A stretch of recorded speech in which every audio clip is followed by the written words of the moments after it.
In my last video, I detailed spray painting this Jazzmaster body with some acrylic lacquer spray paint from an automotive store. This next video will detail the clear coat step using Crystalac Brite Tone instrument finish. And before doing this, I let the spray painted body sit there for about 2 weeks to fully dry and cure, make sure there's no solvent left, and then scuff sanded the entire body with some 800 grit sandpaper to try and make sure that the top layer would adhere properly to the spray paint. So this is all scuffed up. We've got a really nice day. Surface looks kind of crappy actually. You can see all the dull areas, but once the clear coat goes on, I think it'll look great. And I did end up leveling a couple of spots on this where there was some kind of uneven, bumpy sort of areas. Anyway, got this mounted up, so we'll put it back up there and get ready for the clear coat. As I mentioned in the introduction to the last video, the finish that I'm using for this is this Crystalac Brite Tone instrument finish, which is a water-based polyurethane. And I really like that because you see a lot of videos where people use these 2K clear sprays for their guitar finish. And if you actually look at what's in that stuff, it's quite hazardous, even with a respirator to be handling. This I still wore a respirator for just to keep the droplets from getting into my lungs, but it doesn't contain any solvents that are really harmful for you. I find that it works really well. I used it before over the top of a sealed and dyed guitar body.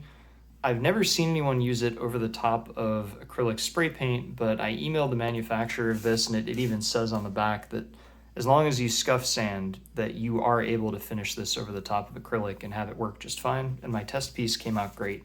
So we're going to see how this turns out. So the spray gun that I'm going to be using for the clear coat is an HVLP system. And what that stands for is high volume, low pressure, and it's an electric compressor, so you don't have to have a big, large air compression system. You just turn this on and then pull the trigger and you can get a pretty good stream out of this. This one is the Chicago brand, which I think is just the store brand for Harbor Freight. That's where I got this. If you find a coupon, you can get this thing as low as $100, maybe even under $100, and it's probably about the cheapest HVLP that you can find on the market, at least that I could find on the market. I think it does a pretty good job.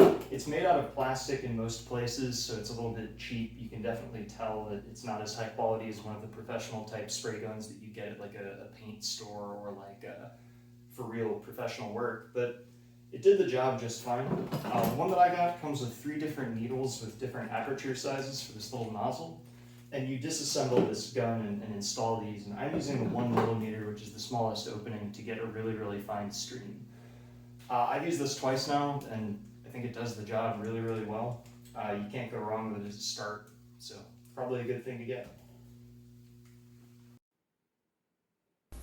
Using the HVLP system is really easy. I've just removed the canister here and put this cone made out of paper into it to kind of filter if there's any bits or kind of dried material from the edge of the Brite Tone container.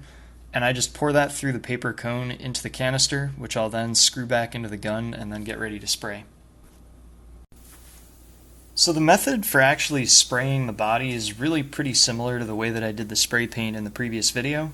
Just like the spray paint can, this HVLP nozzle will use air to kind of force the flow of material into a cone shape, and it comes out pretty much like a flat fan. And you can see me kind of going over the outer edges first, just like with the spray paint, and then I'll wind up hitting the back and front of the body. Now, one important thing about these HVLP systems is that you can adjust how much material is actually put out. And the way that that works is that there's a small nut. You probably can't see it in this shot, but there's a nut on the back end of the kind of trigger mechanism. And depending on how far you push that nut by turning it into the back of the needle, you can adjust how much the trigger pulls, and that kind of regulates how much material flows through. So for this first coat, I actually wound up being a little bit too heavy. It worked for my test piece, but as you're going to see in a minute, I laid down a little bit too much material and ended up with some runs. On the next coat, I wound up adjusting that nut so that I kind of screwed it all the way in so that the trigger couldn't pull at all, and then just backed it out about 2.5 turns, which resulted in a much lighter and more consistent kind of coat of material, just very light.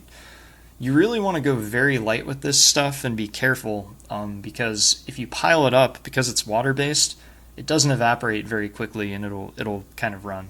And you can see here I'm sort of noticing that the flow is a little bit excessive because I saw some runs starting to form already, and I actually adjusted that nut right there. Anyway, as far as painting the front and back portions of the body, it's just like the spray paint can. You want to kind of move your hand pretty quickly and then just overlap your strokes by about 50% so that you get a nice even coat start to finish. An important thing about using this HVLP is that you clean it immediately after you finish spraying every single time. So I actually clean the gun out between every single coat of the clear. It's especially important with this clear finish because it kind of hardens and starts to turn into this very, very thick coating very quickly. And if anything's left inside the nozzle or inside the can, it'll kind of congeal and maybe damage the equipment. What I do is just first wipe out the canister, then run some water through it to clean it. I also run some water through a little kind of straw that sucks the material up into the nozzle. And then I fill it back up with water and then spray that water out. And you can see me here just spraying it onto the driveway until I've kind of run a lot of water through and I'm sure that the inside of the mechanism's clean. So the first coat is on and it's touch dry now. I can touch it. I was going to probably do 3 coats the first day, like try to do 1 in the morning, 1 in the middle of the day, and then 1 in the evening, giving it maybe like 4 or 5 hours between them to let it dry, and that's the recommendation for the Crystalac stuff. But looking at this, I did have a little bit of a problem on the first coat with some runs. And the place that it's really bad is kind of this bottom area. I don't know if you can see them, but a few of these look kind of nasty. Overall, though, I mean, the color and surface and everything is really good. Sanding this metallic didn't hurt it at all. It still looks really nice and shiny and everything. In fact, I actually wish that I had sanded it a little bit more because you can kind of see it's probably not coming through on camera, but it looks like a smooth kind of clear coat over a sort of rough undercoat. So I actually wish I'd sanded this even smoother. In fact, there's an area down here that I sanded a little bit more aggressively than some other places and it actually looks a little bit better. Overall, though, I mean, this looks really, really good. Quite pleased with how that's going on. It doesn't seem to be having any trouble adhering to the paint. It's nice and shiny. Just got some bad runs in a couple of areas. I wound up adjusting the gun halfway through to kind of spray a little bit less on there. So for the second coat, I've adjusted the nozzle. I drove that nut all the way in on the trigger and then backed it out about 2.5 turns, and it's spraying a lot lighter than it was before, you can tell. I also tried to change my technique a little bit, and you can see I'm moving my hand a lot faster here, trying to avoid just accidentally stopping or going too slowly and piling up too much material in any one area on the body. Doing the same exact thing otherwise, just going for the edges first, and then going over the rear and then the front surface of the guitar and overlapping passes. I'm not going to show all of the remaining coats because they pretty much look just like this one. I wound up doing 6 coats. The Crystalac product recommends that you do 3 to 5 at least for a good coat. I did 6 just to have a little bit of extra cushion when I do the buffing and sanding process and everything to make sure that I don't break through. And I did this on a previous instrument and it came out really good. As far as the timing of the coats, I had 2 really good days. There was about 75 during the day. When you have conditions like that, you can very easily do 3 coats in a day. Just 1 in the morning, 1 at midday, and 1 at night. If it's too hot during the day or something, you just do 1 in the morning and 1 at night. And that's just kind of it. Looks pretty good. So this now has 6 coats of the Crystalac finish on it. I think I'm pretty happy with it in terms of how thick the coating is. It's got a really nice gloss to it already. And I'm going to be done with this and let it cure for probably about 2 weeks before moving on to buffing and sanding. I'll probably post this and then wait a little while before recording the next portion. I wanted to show a couple of things about this that sort of went wrong and, you know, where I'm unhappy with it and where I'm happy with it. And I'll kind of explain. The number one problem with this that I can tell right now is that even through the clear portion of the finish, and it's hard to tell. It's probably even harder to tell on the camera, but there's kind of a rough texture to this underneath the clear coat. Now, the clear coat's gonna have sort of a rough surface, like a kind of orange peely surface. That's just kind of normal. That's how it, you know, you do it as best you can, but that's how it comes out, and then you wind up level sanding it and buffing it. But I can kind of tell that some of the roughness I'm seeing is actually underneath in the paint below. And I think, you know, there are regions where I sanded more, and those look better underneath. like there was kind of a little defect here, and I wound up sanding this area quite intensely, and it actually looks a little bit smoother underneath the clear coat. So I think if I were to do this again, I would probably be really, really careful not to go as heavy as I did with the spray paint. I was so worried about those areas that had the kind of whitish appearance and that bizarre surface stuff on it that I kind of obsessed over it and sprayed too many coats of paint, I think.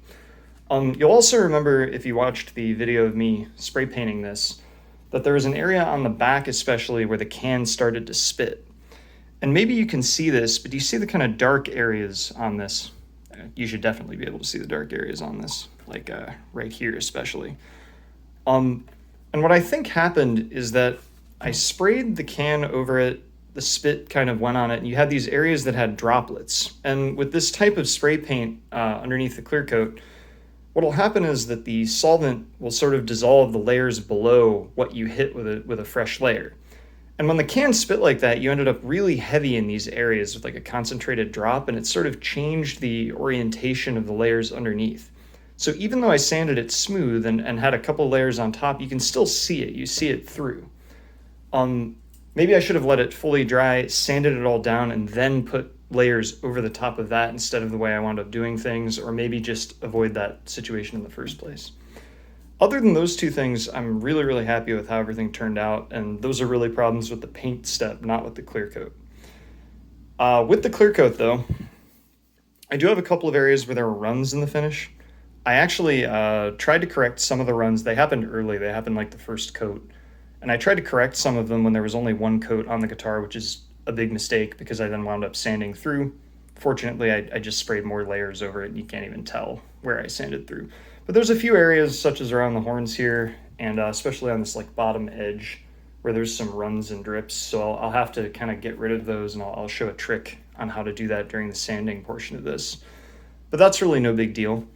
I also ended up having a couple of small boo-boos in the finish. I'm not really sure what happened, but you can kind of see one there. I don't know if I just kind of dinked the guitar before I had started spray coating it against something and didn't notice, or when I was cleaning it, I went a little bit too vigorously and scraped some paint. There's kind of another one right there. But they're really not that noticeable, and I'm pretty happy with that. The one other weird thing that happened with this that caused an imperfection is you can kind of see on the underside of this little neck pocket area, I'm trying not to gouge this, but there's a little bit of discoloration that actually happened. I don't know if it's in focus, but right here, there's almost kind of like a dark brownish streak that's just real faint in there. You probably wouldn't notice it if you weren't specifically looking for it. But it's really weird. This just developed right after the first coat of urethane went on it.